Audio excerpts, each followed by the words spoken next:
Only 2 eggs today? Solidus must have taken the day off. 7, 8, 9, 2, 5, 9, 0, 3, 6, 0,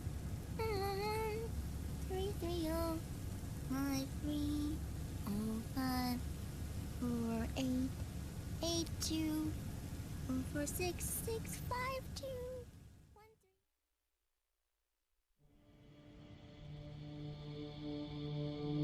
The Manhattan incident triggered a serious public backlash. Now the U.S. has to think twice before intervening militarily in other countries' affairs. This has fueled a push towards military privatization, with PMCs at the heart of that movement. PMCs? Private military companies? That's right. PMCs have no basis in nations or ideologies. They are private enterprises, driven by profit. In addition to dispatching mercenaries to war zones, they secure weapons and train local soldiers. They're contractors for war itself, and business is good. Their clientele includes developed nations like the U.S., rebel factions looking to seize power by force, smaller countries lacking armies of their own, even terrorist groups. They're in the Americas, Asia, the South Pacific, Europe, Africa, the Middle East. The rise of the PMC has spawned a war by proxy, and it's spreading across the globe. They're... Sonny, we'll eat them later, okay?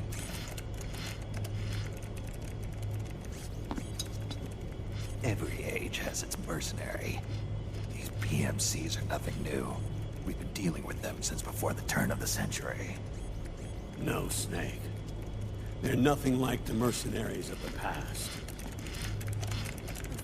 They're ready. Sorry, I'm a little busy right now.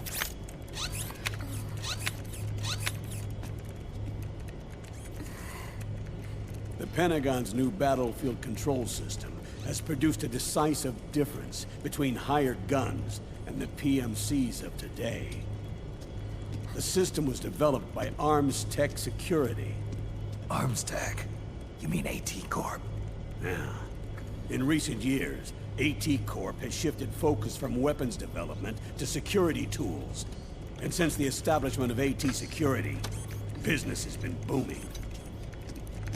The system makes it possible to integrate not only micro-level information on individual soldiers and units, but also macro-level information about field conditions and order of battle. So they've finally achieved total real-time battlefield control. That's right. And as a result, the global presence of PMCs has grown explosively.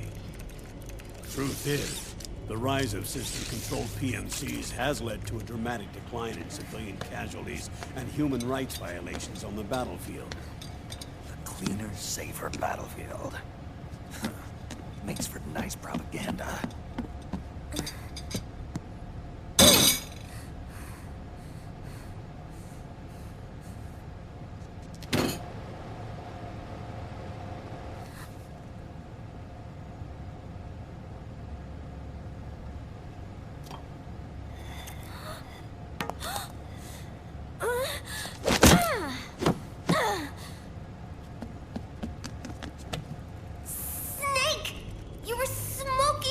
Weren't you? This is a non-smoking flight!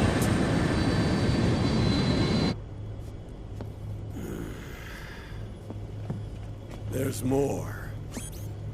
State governments and rebel groups can't match the maintenance price of standing forces. PMCs, by comparison, are reliable, easy to use. It wasn't long before everybody had them on the payroll.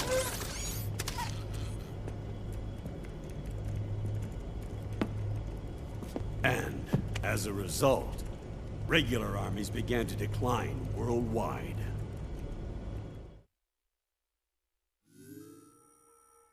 It's hard to believe, I know, but PMCs are beginning to overtake conventional armies in terms of scale. Nowadays, it's the PMCs who serve as standard battalions. They already make up 60% of all combatant forces in zones of conflict. 60%? The fact is, the world now depends largely on PMCs for waging its wars. I thought it was the UN that authorized the PMCs in the first place. The U.S. abstained from voting on that resolution. In effect, Washington was endorsing PMCs without ever revealing its true intentions. Until they got wind of the uprising, that is. The US has exported too much military power, and now she's paying the price. That's exactly it. America has now turned war into a form of economic activity. Analysts are calling it the war economy, in that it's picking up the slack for the downward-sloping oil market. But I, for one, don't intend to simply stand by and watch it happen. For the PMCs, market expansion entails fanning the flames of war. It means more refugees. War orphans. Child soldiers. Yes. Even as PMC soldiers get more specialized, they're also getting younger. Mercenaries spun off from state armies. Unmanned weapons. Child soldiers. Proxy battles in a new Cold War. There are hundreds of PMCs in business worldwide, and their numbers are growing. Currently, 5 of them are big enough to be labeled global powers. 2 in the US, and 1 each in the UK, France, and Russia. Reconnaissance has revealed that those 5 PMCs are run by a dummy corporation that acts as a single mother company. This mother company embodies the 5 largest PMCs. Her name is Outer Heaven. Outer Heaven? You mean? That's right. It's Liquid. Liquid? He's taken command of this immense army and is now preparing to unleash an insurrection. I watched him die. His will lives on, in the body of the man once known as Ocelot. He aims to fan the flames of war even higher, to create the perfect world once envisioned by Big Boss. The one world in which soldiers will always have a place. He must be stopped, before it's too late. Do you understand, Snake? Any means necessary. Just stop Liquid's insurrection. Even if it means killing him. You want Liquid dead. Isn't that right, Colonel?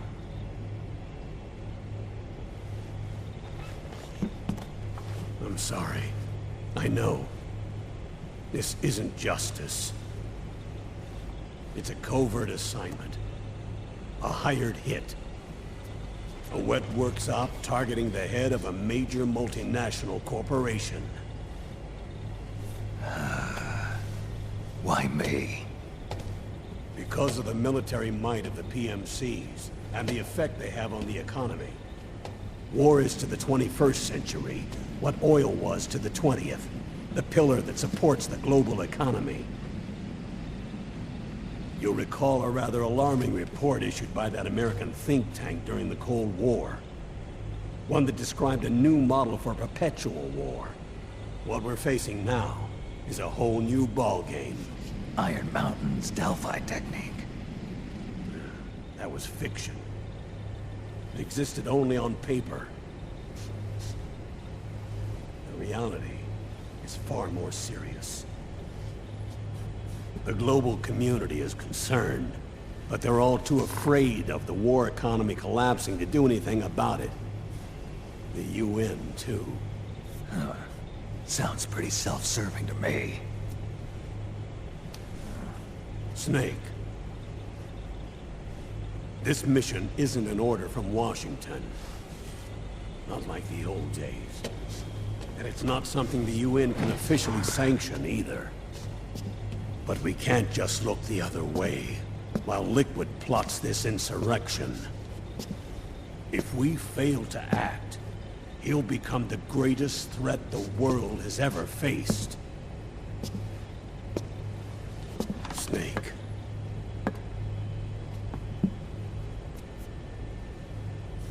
You're the only man I can trust.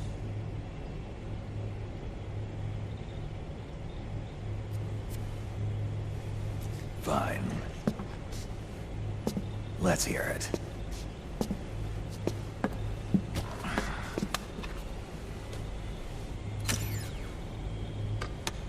Our intelligence on Liquid's uprising originally comes via reports from U.S. Special Forces, who were mobilized after we at the UN reported our findings. They're tracking Liquid's movements. About 18 hours ago, he was spotted in the Middle East. There's a rebel army in the Middle East, made up of ethnic minorities, waging civil war against the regime in power. The core of that regime's army is provided by one of the PMCs under Liquid's control. What about the rebels? The local militias have hired small numbers of operators as trainers and field commanders. And of course, they've got help from the local PMCs. Right. A proxy war between hired guns. PMC versus PMC. A quagmire of war. All too typical victims of the new world economy. Snake, you'll be sneaking into the conflict zone via transport truck, disguised as one of the rebel army's hired operators. Your first objective is to make contact with our informants, Rat Patrol Team 01. They'll be expecting you. Rat Patrol, huh?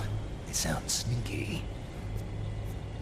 They're a special forces team assigned to the Army's PMC Investigation Unit, CID. CID. Real rats of the Army. No. I can vouch for them personally. Friends of yours? You could say that.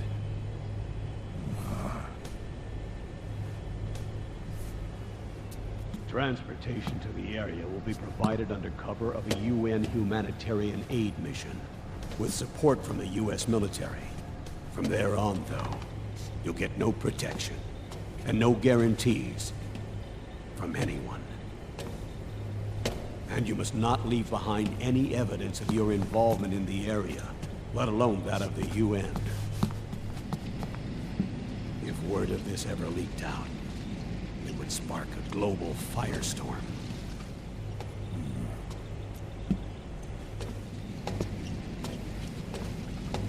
Snake.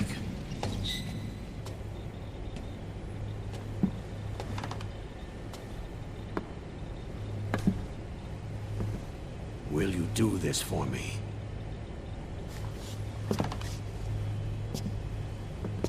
Will you terminate Liquid?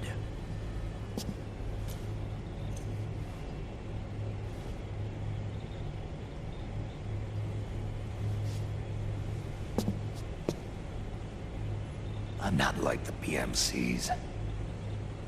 I don't need your money. Thank you. But if you're going to spark something, spark this. Fine. I'll start my own fire.